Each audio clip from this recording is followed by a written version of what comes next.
گروه دهشت‌افکن دولت اسلامی و یا داعش سعی دارد با تهیه دام‌ها و ماشین‌های سرشار از مواد ترکنده سد پیشرفت سربازان نیروهای دموکراتی سوریه شود. این نیروها روز یکشنبه عملیات برای اشغال دهه باغوز، آخرین استحکام داعش را آغاز نمودند. سر از دیروز داعش به استفاده دام‌ها شروع کرد. ما بیش از 10 دام و از جمله 3 ماشین سرشار از مواد ترکنده را خنثی کردیم. عموما این سازمان تروریستی می‌خواهد با استفاده از دام، مینه و گذرگاه‌های زیرزمینی بالای نیروهای ما حمله کند.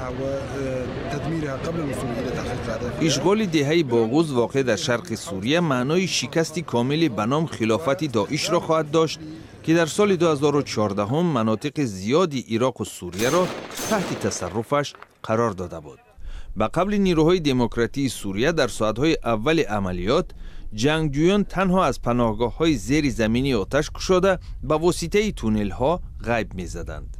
تخمین می‌شود که در دهه فقط جهادی‌های خارجی باقی ماندند. شمار زیادی جنگجویان هفته گذشته تسلیم شدند.